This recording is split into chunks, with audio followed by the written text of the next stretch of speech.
मामा जी creation. मैं अनुमेहा तिवारी आपका अपने चैनल पर स्वागत करती हूँ। आजकल अल्कोहल के ऊपर वीडियो बनाने की रिक्वेस्ट आ रही है। सभी लोग कहते हैं कि आप अपनी वीडियोस में अल्कोहल का कंजम्पशन कंट्रोल्ड मात्रा में करने को कहते हैं, लेकिन वो कंट्रोल्ड मात्रा कितनी है वो नहीं बताते। तो आज हम इस वीडियो में उसके बारे में बात करेंगे और इस बारे में भी बात करेंगे कि हमें क्या क्या चीज़ें उसके साथ लेनी चाहिए और उसे कैसे सेवन करें कि हमारे शरीर को कम से कम नुकसान हो। इस बात पर रिसर्च किया और आज हम इस वीडियो में इसी बारे में डिस्कस करेंगे कि अल्कोहल की कितनी मात्रा को हम कंट्रोल्ड मात्रा कह सकते हैं और हम इसे किस चीज़ के साथ सेवन करें ताकि ये हमारे शरीर को कम से कम नुकसान पहुंचा सके या जो नुकसान करे वो जल्द ही रिकवर हो जाए। अल्कोहल की हर बोतल पे लिखा होता है कि alcohol consumption is injurious to health. इसका मतलब है कि इसका नुकसान तो पक्का है ही, लेकिन आज हम आपको ऐसी टिप्स देंगे ताकि आपके शरीर का कम से कम नुकसान हो और जो नुकसान हो वो जल्द ही रिकवर हो जाए। और इन सब तथ्यों के बारे में डिटेल से डिस्कशन करेंगे। वीडियो लंबी हो सकती है लेकिन आपके लिए सहायक होगी, ये प्रॉमिस है। इस पूरे रिसर्च को हम दो भाग में डिस्कस करेंगे। पहला कि अल्कोहल हमारे शरीर में कैसे प्रोसेस होता है और उस प्रोसेस में हम क्या सावधानी रखकर उस इंजरी को कम कर सकते हैं और लिवर डैमेज को कैसे प्रिवेंट कर सकते हैं। दूसरा, अल्कोहल, स्पेशली वो अल्कोहल जिसमें अल्कोहल कंटेंट अराउंड 40 to 45% रहता है, उसके सेवन के समय उसमें कौन सा लिक्विड मिलाएं और क्या खाएं ताकि इंजरी कम हो और हमारा लिवर और बाकी ऑर्गन जल्दी रिकवर कर ले। पहले तो अब हम ये डिस्कस करेंगे कि हमारा शरीर अल्कोहल को प्रोसेस कैसे करता है। शरीर में पहुंचे अल्कोहल 90% हमारा लिवर ही न्यूट्रलाइज करता है और सबसे ज़्यादा लिवर ही अफेक्ट होता है। लिवर के पास अल्कोहल डिहाइड्रोजिनेज नाम का एक एंजाइम होता है जो अल्कोहल को प्रोसेस करके उसको ब्रेक करके एसिटल्डिहाइड में कन्वर्ट कर देता है और फर्दर यही एसिटल्डिहाइड ब्रेक होकर एसीटेट में कन्वर्ट हो जाता है और वो एसीटेट कार्बन डाइऑक्साइड और पानी के साथ मिलकर हमारे शरीर से बाहर आ जाता है। कभी कभार पसीने के साथ भी बाहर आ जाता है। इसीलिए ही हमें सांस में एसीटेट की गंध आती है, हमारे यूरिन में भी एसीटेट की गंध आती है, पसीने से भी इसकी गंध आती है। हमें ये जानना बहुत ज़रूरी है कि जब भी हम लिकर का सेवन करते हैं तो 20% जो अल्कोहल होता है वो स्टमक से डायरेक्टली लिवर तक पहुंच जाता है ताकि वो न्यूट्रलाइज हो सके और 80% अल्कोहल छोटी आंत के थ्रू ब्लड में एब्जॉर्ब होकर लिवर तक पहुंचता है। नॉर्मली हमारा लिवर 1 घंटे में 1 यूनिट अल्कोहल ही प्रोसेस कर पाता है। अब हम 1 यूनिट के बारे में समझेंगे। 1 यूनिट का मतलब 30 ml हार्ड लिकर जिसमें 40 to 45% अल्कोहल का कंटेंट रहता है। 175 ml ऑफ वाइन जिसमें 13 to 15% अल्कोहल कंटेंट रहता है। 250 ml बियर जिसमें 5 to 8% ही अल्कोहल कंटेंट रहता है। जब भी हम 1 घंटे में इससे ज़्यादा अल्कोहल कंज्यूम करते हैं तो वो हमारे शरीर में ब्लड में एब्जॉर्ब होकर अनप्रोसेस्ड घूमता रहता है और सारे ऑर्गन पर इफ़ेक्ट करता है और धीरे धीरे वो रीप्रोसेस होकर लिवर में न्यूट्रलाइज होने के लिए आता है और देर तक न्यूट्रलाइज होता है और उतनी ही देर तक हम नशे में रहते हैं और हैंगओवर का एहसास रहता है और पूरी तरीके से 100% न्यूट्रलाइज होने के लिए इसको 48 आवर्स तक लग जाते हैं। इसीलिए हम आज लेकर लेते हैं तो 2 दिन का गैप बहुत ज़रूरी है। जैसे जैसे ज़्यादा पीने लगते हैं तो इसकी क्षमता और बढ़ जाती है, इसीलिए ये शरीर के हिसाब से भी वेरी करता है, लेकिन हम उस हिसाब से बता रहे हैं जो अल्कोहल कंट्रोल्ड मात्रा में पीते हैं। कंट्रोल्ड मात्रा का मतलब है कि आप वीक में 12 से 13 यूनिट ही अल्कोहल कंज्यूम करते हैं। अब हम उन टिप्स के बारे में बात करेंगे जो सावधानी हमें लेनी चाहिए अल्कोहल कंजम्पशन के टाइम पर। आगे बढ़ने से पहले आप पहले इन्हें सुन लें। हम अपने चैनल का कंटेंट कई जगह से ढूंढ कर लाते हैं और आपको आसान भाषा में समझाते हैं। आप हमारी वीडियोस को लाइक और शेयर करें, इसका कोई चार्ज नहीं लगता है लेकिन हमारा हौसला बढ़ता है।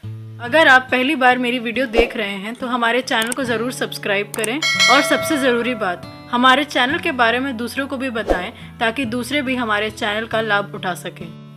टिप नंबर 1, जैसे कि हमें पहले ही पता चल गया है कि हमारा लिवर 1 घंटे में 1 यूनिट अल्कोहल को ही न्यूट्रलाइज कर पाता है, तो हमें अल्कोहल का कंजम्पशन स्लो करना चाहिए ताकि लिवर को टाइम मिल सके न्यूट्रलाइज करने के लिए और लिवर पर ओवरलोड ना हो सके, जिसकी वजह से लिवर डैमेज कम हो जाता है।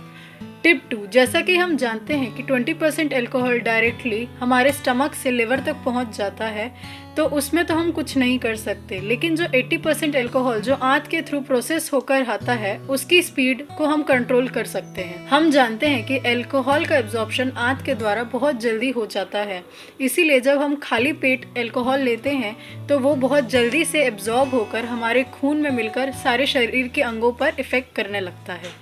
इससे बचने के लिए हमें हमेशा अल्कोहल के साथ फैटी फूड का कंजम्पशन करना चाहिए, ताकि वो घुलकर अल्कोहल का एब्जॉर्प्शन कम कर देता है और ये धीरे धीरे लिवर के पास प्रोसेस के लिए पहुंचता है, और इस तरह हम लिवर का ओवरलोड कम कर सकते हैं और लिवर डैमेज को भी कम कर सकते हैं। टिप नंबर 3, जैसा कि हम जानते हैं कि हमारी आंत अल्कोहल को बहुत जल्दी एब्जॉर्ब कर लेती है और हमारे ब्लड में मिलकर शरीर के बाकी अंगों को इफेक्ट करना शुरू कर देती है। कार्बोहाइड्रेट रिच फूड और शुगरी फूड अल्कोहल के एब्जॉर्प्शन को और बढ़ा देता है और ब्लड में अल्कोहल का लेवल और ज़्यादा बढ़ जाता है। इस तरह से लिवर पर ओवरलोड हो सकता है, इसीलिए अल्कोहल का कंजम्पशन के टाइम पे हमें कार्बोहाइड्रेट रिच फूड या शुगरी फूड को अवॉइड करना चाहिए, ताकि हम लिवर के ओवरलोड को बचा सकें और उसके डैमेज को मिनिमाइज कर सकें। जैसा कि हम जान चुके हैं कि अल्कोहल से बना प्रोडक्ट एसीटेट होता है, जो पानी और CO2 के साथ हमारे शरीर से बाहर आ जाता है। इसीलिए अल्कोहल के पीने से पहले और बाद में हमें हमेशा हाइड्रेटेड रहना चाहिए, ताकि हमारे शरीर से ये न्यूट्रलाइज्ड एसीटेट यूरिन के सहारे बाहर आ सके, ताकि लिवर डैमेज को बचा सकें। और पानी लेते टाइम यानी कि हाइड्रेट होते टाइम सिट्रस फूड जैसे कि नींबू, ऑरेंज या मौसम्बी का जूस मिला लें या अलग से ले लें। सिट्रस फ्रूट्स में एंटीऑक्सीडेंट और विटामिन C होता है, जो लिवर डैमेज को रिपेयर करने में मदद करता है, जिससे लिवर ज़्यादा तेज़ी से अल्कोहल को न्यूट्रलाइज कर सकता है। अगर ड्रिंक के साथ सिट्रस फूड नहीं लेते हैं तो अगले दिन सिट्रस फूड का कंजम्पशन करें, ताकि लिवर डैमेज को जल्दी रिपेयर किया जा सके और लिवर और तेज़ी से अल्कोहल को न्यूट्रलाइज कर सके और आपका नशा और हैंगओवर जल्दी से दूर हो जाए। टिप नंबर 5, जब भी हम ड्रिंक करते हैं तो हमें एग का कंजम्पशन करना चाहिए, यानी कि एग खाना चाहिए, क्योंकि एग में एक ऐसा प्रोटीन पाया जाता है जो लिवर रिपेयर में मदद करता है। हम अंडे खाते तो हैं, लेकिन हमें ये नहीं पता होता कि उसमें एक ऐसा प्रोटीन भी पाया जाता है जो अल्कोहल से डैमेज बॉडी और लिवर को रिपेयर करने में सहायता करता है। एग्स में लो कार्बोहाइड्रेट और बहुत सारा एनर्जी होती है और उसमें ऐसा प्रोटीन भी पाया जाता है जो लिवर रिपेयर में मदद करता है, इसीलिए हमें एग का कंजम्पशन ज़रूर करना चाहिए। टिप नंबर 6, जब भी हम ड्रिंक करते हैं तो हमें नेक्स्ट डे सुबह एक्सरसाइज करनी चाहिए, ताकि जो अल्कोहल प्रोसेस का जो प्रोडक्ट है एसीटेट, वो स्वेटिंग के साथ बाहर आ सके और आपका हैंगओवर और लेजीनेस चला जाए, जिससे लिवर को रिपेयर किया जा सके। लीवर डिटॉक्सिफिकेशन पे ऑलरेडी हमने वीडियो बना रखी है, जो ऊपर दिए गए आई बटन को क्लिक कर आप देख सकते हैं और लिवर डिटॉक्सिफिकेशन के बारे में और जान सकते हैं।